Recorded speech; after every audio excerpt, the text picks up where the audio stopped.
नमस्कार, मैं डॉक्टर रवि राय आप सभी दर्शकों का हार्दिक स्वागत करता हूं।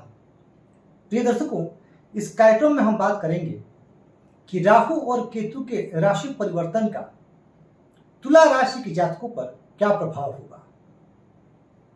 राहु और केतु का राशि परिवर्तन 30 अक्टूबर 2023 को हो रहा है। अभी वर्तमान में राहु संचरण कर रहे हैं मेष राशि पर और केतु का संचरण तुला राशि पर है, लेकिन 30 अक्टूबर को राहु मेष राशि से निकल करके मीन राशि में आ जाएंगे और केतु तुला राशि से निकल करके कन्या राशि में आ जाएंगे। मेष से लेकर के कन्या राशि तक के जातकों के बारे में हम जान चुके हैं कि इस राशि परिवर्तन का क्या प्रभाव होगा, और इस क्रम में आज बात तुला राशि की। तो देखिए, इस कार्यक्रम में हम समझेंगे कि तुला राशि के जातकों के लिए कहां पर फायदा होने वाला है और कहां उन्हें सावधानियां रखनी है, और क्या करके आप इस उपाय को मतलब किन उपायों को कर करके आप इस समय को और बेहतर कर सकते हैं और श्रेष्ठ कर सकते हैं। तो देखिए, आपकी राशि से जहां आपको कैसे पता चले कि आपकी राशि तुला, बहुत लोगों को तो पता होता है, पर जो लोग ज्योतिष में नए होते हैं या जिनको अपनी राशि नहीं पता है, आपको सिर्फ इतना करना है कि आप अपनी जन्म कुंडली खोलिए और देखिए कि जहाँ चंद्रमा स्थित है वहाँ क्या अंक लिखा हुआ है। यदि वहाँ 7 अंक लिखा हुआ है तो आपकी राशि तुला है। अब तो मैंने यह चंद्र लग्न की कुंडली ली है, कोई जरूरी नहीं है कि आपके चंद्रमा 7 अंक यहाँ ही लिखा हो सकता है कि अगर आप अपनी कुंडली खोलें और आपको दिखाई दे कि 7 अंक यहाँ है और अगर चंद्रमा यहीं लिखे हों, 7 जहाँ चंद्रमा है वहाँ 7 लिखा हो सकता है कि 7 अंक यहाँ लिखा हो, पर आपकी राशि तुला रहेगी और जो मैं फल बता रहा हूँ वह आप पर लागू होगा। तो देखिए, राहु का जो संचरण होगा 30 अक्टूबर को आपकी राशि से छठे भाव में होगा। अब सभी शास्त्र एक मत से छठे भाव में राहु की भूरी भूरी प्रशंसा करते हैं। छठे भाव में राहु को अरिष्ट विनाशक बताया गया है, यानी यह गोचर आपके लिए बहुत श्रेष्ठ परिणाम देने वाला है।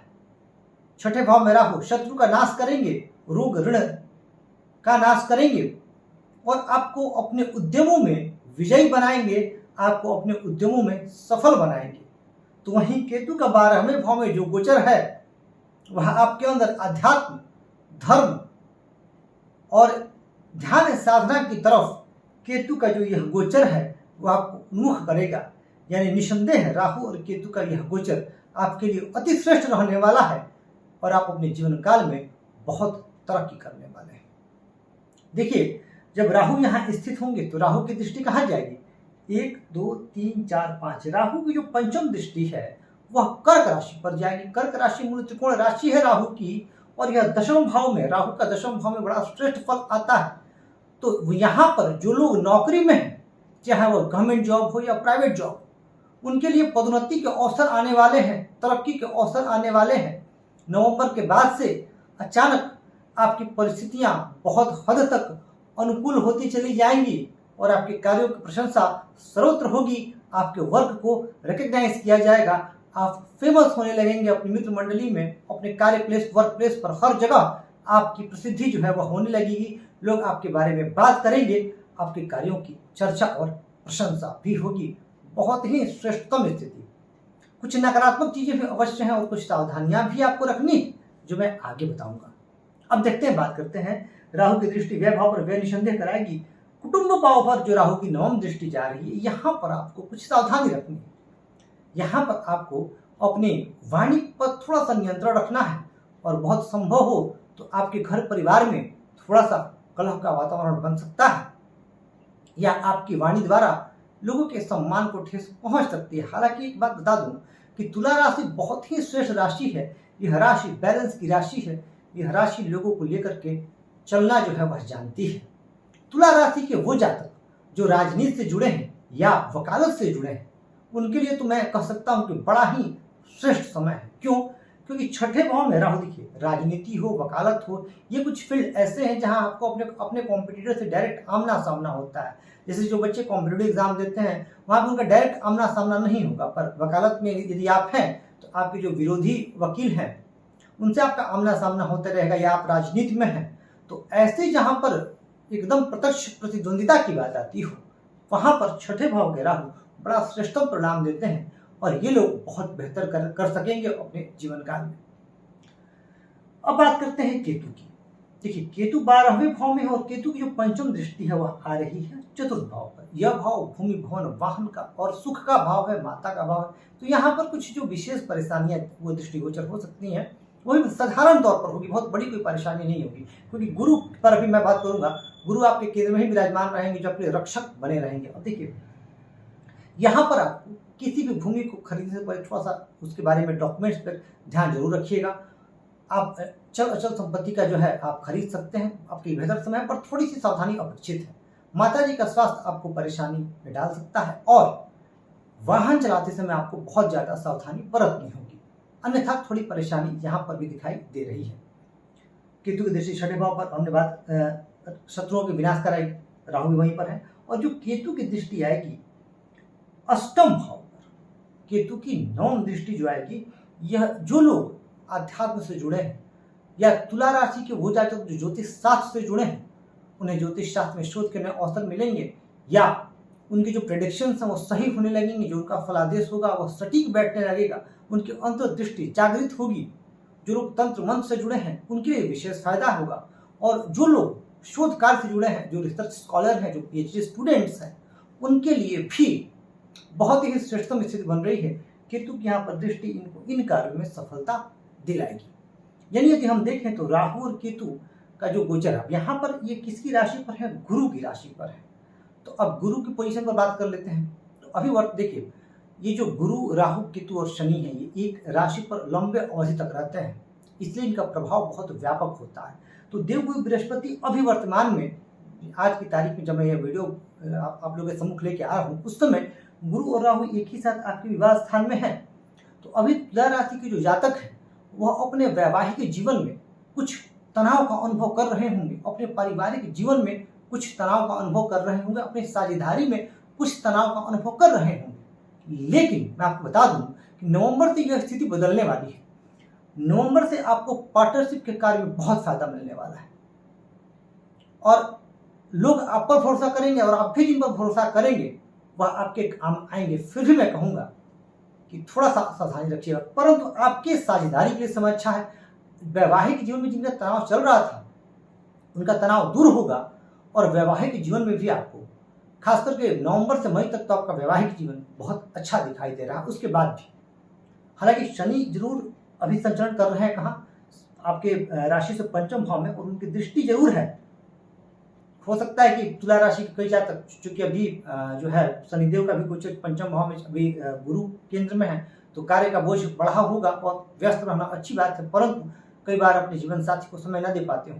परंतु नवंबर के बाद से आपके जीवन साथी की शिकायत आपसे कम होने लगेगी, खत्म तो नहीं होगी पर कम होने लगेगी और आपका वैवाहिक जीवन मधुरता की ओर बढ़ता हुआ मुझे दिखाई दे रहा है। गुरु की जो लाभ भाव पर दृष्टि है, जो गुरु यहाँ है, लाभ भाव पर गुरु की दृष्टि आपको लाभ कराते रहेगी। जो लोग आध्यात्म से जुड़े हैं उनके लिए भी बहुत ही श्रेष्ठ समय जो है दिखाई दे रहा है। बात कर ले प्रेम संबंधों की, जो लोग प्रेम संबंधों में हैं, जो अपने लव पार्टनर को लाइफ पार्टनर बनाना चाहते हैं, उनके लिए भी समय जो है वह अनुकूल दिखाई दे रहा है, क्योंकि शनि अपनी ही राशि में। हालांकि थोड़े छोटे मोटे मतभेद जरूर हो सकते हैं पर कोई बड़ी समस्या वहां दिखाई नहीं दे रही। अगर बात कर ली जाए विद्यार्थी वर्ग, तो देखिए आपकी राशि से शनिदेव का पंचम में होना आपके लिए बहुत श्रेष्ठ है। लेकिन शनिदेव एक बात हमेशा कहते हैं कि आपको मेहनत बहुत ज्यादा करनी है और आप जितनी ज्यादा मेहनत करेंगे शनिदेव उतने प्रसन्न होंगे और आपको उतनी ही सफलता देंगे। नवंबर के बाद से अगले 18 महीने तुला राशि के जो विद्यार्थी कॉम्पिटिटिव एग्जामिनेशंस की तैयारी कर रहे हैं या नौकरी पाने हेतु प्रयासरत हैं, चाहे वो नौकरी प्राइवेट हो या सरकारी हो, उनके लिए बहुत ही बेहतर समय आ रहा है, बहुत अच्छा समय आ रहा है। आप इस मौके को मत गवाइएगा। बस शनिदेव चूंकि वहां रहेंगे, जरा से भी आपने आलस्य की या भटके तो शनिदेव आपको दंडित करेंगे। यदि आप कंसिस्टेंट हैं और लेबोरियस हैं, हार्डवर्किंग हैं, तो राहु और गुरु का फुल सपोर्ट मिलेगा और शनिदेव भी आपको सपोर्ट करेंगे। फिर आप किसी भी स्तर के, चाहे वह प्रशासनिक सेवा हो या जो है राज्य जो स्टेट PCS हो या UPSC हो या कोई भी बड़े लेवल का कॉम्पिटिटिव एग्जामिनेशन आप क्रैक कर सकते हैं, चाहे वो जुडिशियल सर्विसेज हो, आप क्रैक कर सकते हैं। बस आपको अपना कॉन्फिडेंस लेवल जो है वो बनाए रखना होगा, क्योंकि गुरु की दृष्टि लग्न पर आपको बहुत ही सफल बनाएगी। जब गुरु की दृष्टि जो पराक्रम भाव पर भी जा रही है, वह भी आपके पराक्रम में वृद्धि करने वाली होगी। और तुला राशि के भाई बहनों के लिए भी यह समय बढ़िया होगा इनकी राशि से। और इस समय आपके भाई बहन से संबंध जो है वह मधुर दिख रहे हैं। यानी अगर कुल मिला जुला करके देखा जाए तो जो तुला राशि के जातक हैं उनके लिए समय बहुत ही श्रेष्ठ है।